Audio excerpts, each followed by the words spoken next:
I was asked to offer one or two of the models that I use in inner transition. So this is very much from starting with the inner personal kind of part of the system. So I've been, how do we talk about psychology and what happens inside us as human beings in a way that's useful for a kind of transition context. And these are my two simplest models that I have to explain or to look at or to, give some structure to how we think about what goes on inside us. So this is model number one. It's 3 shapes and a couple of lines. And basically what it says is that as individuals, as people, we operate within some kind of a comfort zone. Yeah? So we have, this is what is available to us consciously. The things that I can think, my capacity for feeling, what's in my awareness, what I can remember about myself, what I can bear to look at or what I enjoy looking at in the world. And this model suggests, this comes from psychosynthesis, that there are 2 kind of zones of consciousness that are out of awareness. And I think it's not the truth, but again, it's a really helpful model to understand how human beings behave. Some of what's lost to our conscious awareness is our potential for health, our potential for wholeness. So for some of us, that might be things to do with self-confidence, our capacity for self-expression, our ability to be present in our bodies, our ability to experience trust and intimacy. It could be any of those kind of qualities that help us to lead a rich and satisfying and meaningful life that our capacity for and our development of may have been either, traumatically disrupted as we were growing up or at some point in our past, or just not very well supported to develop. So there's a kind of potential that's out of awareness. And here is another kind of zone of stuff that's out of awareness, which is the stuff that's too difficult, too painful, too overwhelming, that if we felt that stuff, actually we wouldn't be able to function. So for me, it's one of our kind of evolutionary challenges as a species, is that we have the capacity to put a whole lot of stuff that is part of our being and our experience out of awareness, and yet both the longing for this and the stuff that's painful will be affecting what we're actually doing. Isn't it? Quite a lot of what people choose, especially when you see people repeatedly making bad choices, that don't give them really what they want, so addictive patterns, are driven by things that are out of awareness. Does that make sense? So for me, the whole, part of the whole unhealthy systems is that we're driven by unconscious processes and we don't have a culture and a perspective and a social technology of really working with that and taking that into account. I really like what you said before. For me, health isn't about, we've reclaimed all of this and we've done something to take care of this. Health is an orientation to the fact that as human beings, this is how we are. So for me, what's important about this model is that there's a constant dynamic between the parts of our psyche that try to keep us safe in what we've learned is a safety zone, the parts that keep us small, that say don't take risks, don't try anything new, don't feel the painful stuff, don't show yourself more than you know to be okay. And I think there's always this natural part in us that's attempting to reclaim what we've lost, both the painful and the joyful. So for me, the state of health, exactly what you were pointing to, isn't about we've got everything and we're done. It's about within myself, in the context in which I operate, in my relationships, in my community, and what's happening in the world, I'm supported into this state. Yeah? And in unhealthy systems, there's a constant input of fear, scarcity, disempowerment, criticism, negativity, and so on, which keeps me in this state. So for me, this is a kind of defining quality of the difference between these two systems. In terms of our internal experience, are we creating this for ourselves and each other, or are we creating this? That's one way for me of defining what those systems are. Okay? That's quite good, isn't it? That's quite a lot on one little thing with 3 shapes and things. And I just want to offer this one other model that it feels like it's really come out of an inquiry in transition. It's a dynamic that I've seen in a lot of transition groups. And again, I don't know if this is true or not, but it feels like it resonates quite strongly when I inquire into it myself and inquire into it with groups. And this suggests that there's a kind of, there are these very big archetypal kind of qualities of human existence that we might sort of very controversially generalise as being, there's a kind of receptive being, love, inner, stillness, the kind of yin qualities in that tradition. And then there's active, outer, doing, will. If I really want to get controversial, we could say feminine and masculine, but that opens up a huge charged territory, so I'm not going to do that. And another way I think of saying what health is just the flow between these two, isn't it? Like that yin-yang symbols. It's quite a history, this idea that health is about, we're not stuck in any one state, but there's a constant flow. When I've done a lot of outer, I might do some inner. When I've been still for a long time, I've got energy and I want to go out and be active again. So it's a kind of natural state of health between these. And this is what I think is very interesting, and the kind of research that's coming out of neuroscience is really pointing to this, is that when we apply stress to this healthy system, especially, again, very charged words, if we have traumatic incidences, things that overwhelm our system so that we're disturbed in the long term. That's a way of defining trauma. It's something that has a residual effect on us. The tendency, I think, one pattern of what happens after this is that these qualities turn into distortions of their healthy selves.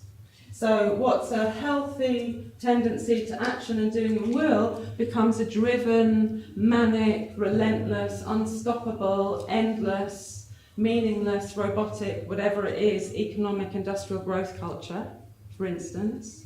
It could be that. And the healthy qualities of receptive being, love, inner stillness, become stuck, crazy, dysfunctional, obstructive, what other words? Narcissistic. I'd say both are narcissistic, yeah. Depressed, yeah. So we kind of polarise into these two systems. And I mean, this is just my reflections. There's masses that we could go into from this model. The people who end up on this side of the split, who identify here, will tend to be the ones that run things. Here they are running. They've got energy, they've got capacity. The people who are over here tend to be less empowered. So this is part of how a power split can arise, isn't it? Part of what? But they're in a hamster wheel. Put him in a hamster wheel. Put him in a hamster wheel, yeah. Running and running and running, but also kind of running things. And part of what this within us says is, don't ever let me feel that. Isn't it? So if you've gone through this split, actually we've got both inside us. But this bit of us, if we identify with the capacity, keep going, this is a survival pattern. Isn't it? This is a healthy, evolved way of getting out of difficult situations. This doesn't want to feel that. And over here, we feel identified with disempowerment. We feel identified with being stuck. And so that whole kind of victim, anyway. So we can see this. So for me, again, the question isn't, where are we? We've probably got both going on in us and in our cultures all the time. The question is, how much are we making more and more stress? And how much are we doing the things that help us to heal this? And for me, one of the absolute key things about healing is having a perspective that can see both sides of the split. So we're absolutely caught if our identity is with one side of the split, and the people who think that we've got to keep going forever and we must never stop are in charge of our systems. And the health comes when we can see that there's a bit that's not being owned both ways. Does that make sense? When we can see that we need both parts. That helps us then to release these feelings, to stop being so manic over here, and to come back to a healthy cycle. It's a big, and I've just done it in like 4 minutes, so it's an idea, and I hope it is, resonating or meaning something. Any questions about either of these two models?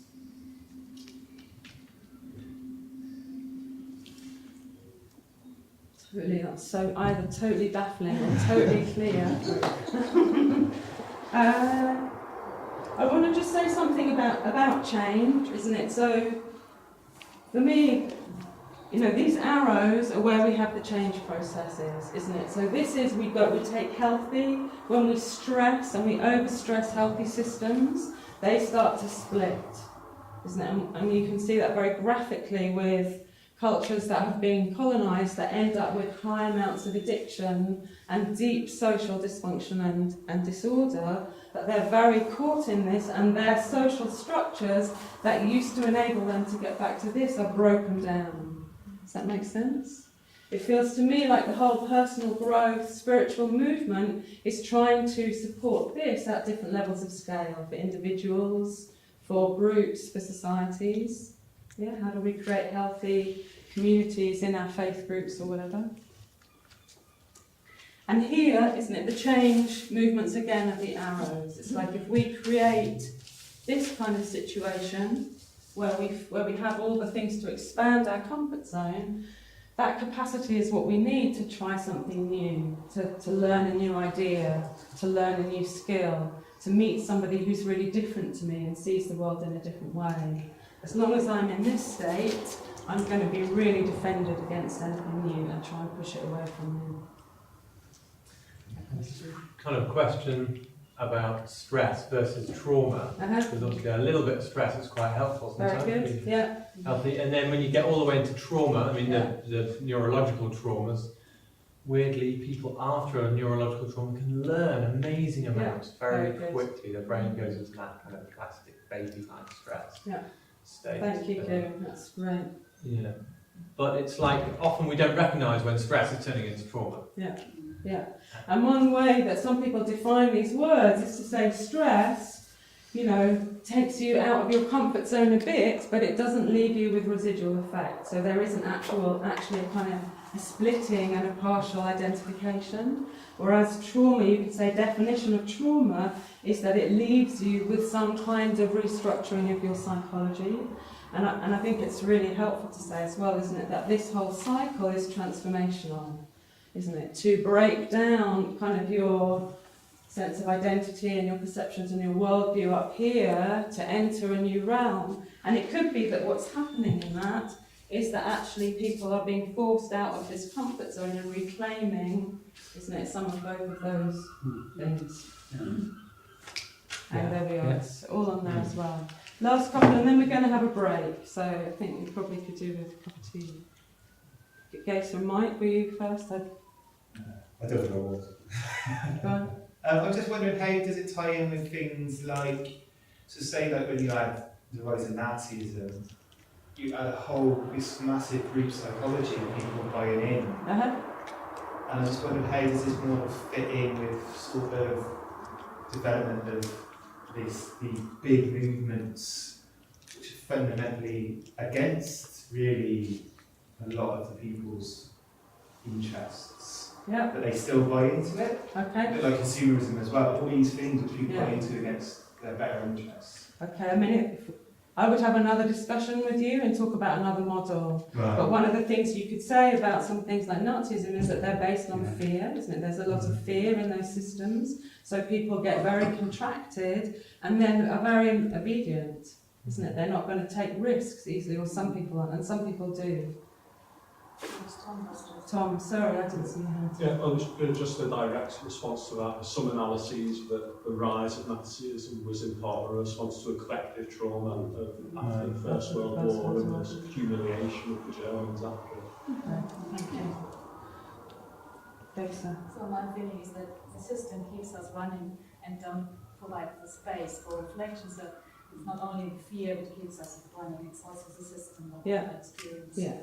So this just has a set of beliefs, isn't it, that says, I've got to keep going. You could say, one of the things you could say about trauma, it gets frozen in the moment of the trauma, isn't it? That kind of fight-flight neurological state never gets released unless these two parts can be put back together. So both parts kind of stay frozen in that moment of overwhelm or fear or whatever it was. Last one, and then we're going to have tea.